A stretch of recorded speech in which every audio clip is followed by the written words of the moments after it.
작년 여름에 강원도까지 휴가를 가게 돼서 KTX 이음을 이용하게 됐습니다. 갈 때는 일반석이고 올 때는 우등석으로 구매를 했는데요. 일반석부터 설명드리면 자리 위에 넉넉한 선반이 있습니다. 제 자리 위에도 넉넉하게 있습니다. 테이블 선반도 있어서 안에서 간단한 취식이 가능합니다. 앞자리와의 거리는 176cm를 기준으로 했을 때 답답하진 않았습니다. 은은한 조명 아래 창문은 햇빛 가림막이 있어서 기호에 따라 올리고 내리고 할 수 있는데요. 햇빛 가림막을 내리고 가면 이런 모습인데 햇빛도 잘 가려지면서 바깥 풍경도 볼 수 있습니다. 오른쪽에는 팔걸이가 있습니다. 우등석보다는 얇은데 일반석 설명이 끝난 후 확인해주세요. 그리고 테이블은 묵직하고요. 스마트폰을 세울 수 있는 홈이 있습니다. 제 좌석의 넓이는 이 정도 되고 가운데 팔걸이는 일반석은 얇고 서로 공유됩니다. 자리 가운데에는 스마트폰 무선 충전 거치대가 있어서 스마트폰을 꽂아 놓으면 충전이 됩니다. 이때는 제가 케이스티파이 케이스를 끼고 있어서 두껍기 때문에 들어가지 않네요. 케이스를 벗겨야 들어가집니다. 케이스를 벗기고 스마트폰을 반대로 넣어야 합니다. 정방향은 충전이 안 되네요. 제가 짐이 오리발까지 해서 총 3개였는데도 넘치지 않고 안쪽으로 쑥 들어갑니다. 눕고 싶을 때는 오른쪽 팔걸이에 버튼을 누르면 다리는 앞으로 가고 등받이는 누워집니다. 자동이 아니라서 수동으로 힘을 줘야 합니다. 테이블을 접으면 앞자리와의 공간은 176cm 기준으로 이 정도 나옵니다. KTX 이음은 KTX 중에서 가장 최신 모델이어서 분위기도 그렇고 차량 내부도 상당히 쾌적함을 유지하고 있었습니다. 물론 안에서 취식도 가능해요. 에어컨은 창가에서 은은하게 나오고 있어서 덥진 않고 시원합니다. 추위를 잘 타시는 분들은 약간 서늘할 수도 있겠네요. 이때는 얇은 가디건 정도만 있으면 될 것 같습니다. 자리당 한 개씩 옷걸이도 있는데요. 저는 가방을 걸어두었어요. 옷걸이는 공간이 협소하다 보니까 옆 사람은 걸기가 조금 애매한 것 같습니다. 창가 쪽 사람이 보통 거는 것 같아요.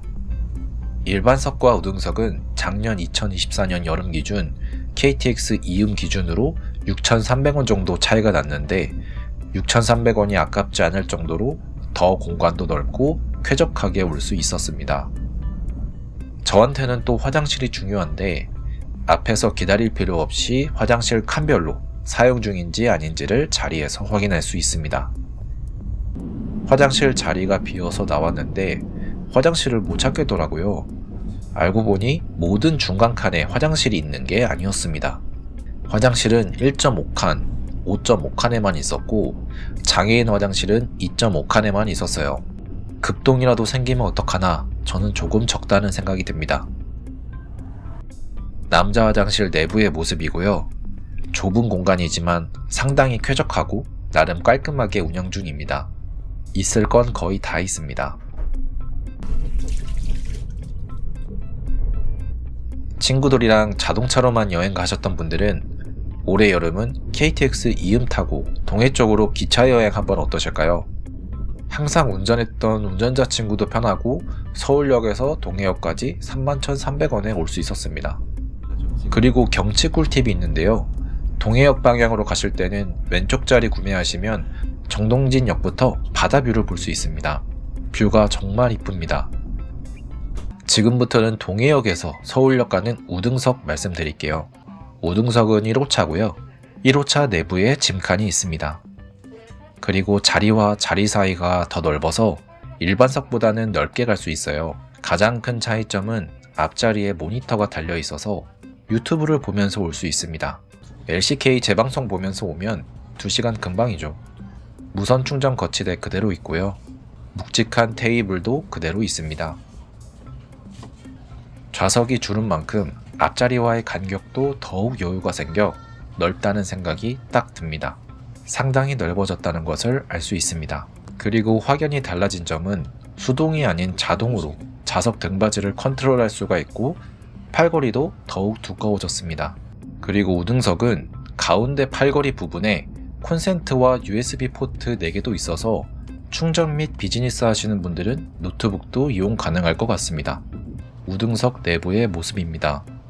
위에 짐칸의 넓이는 일반석과 비슷한 것 같네요. 그리고 몰랐는데 베개가 붙어 있더라고요. 엄청 푹신하진 않고 얇아서 있는 듯 없는 듯 합니다. 그리고 일반석과 마찬가지로 화장실 사용 여부 안내 등이 있고요. 끝으로 여행 갈 때는 체력이 있으니까 일반석으로 가시고 올 때는 힘드니까 편하게 6,000원 정도만 투자해서 우등석으로 오면 쾌적하게 올 수 있을 것 같네요. 그리고 좋았던 거는 무임승차 막걸리 아저씨들이 없어서 좋았어요. 일반석은 그런 분들이 꽤 있어서 자리 실랑이가 간혹 일어납니다. 오늘 영상 여기까지입니다. 감사합니다.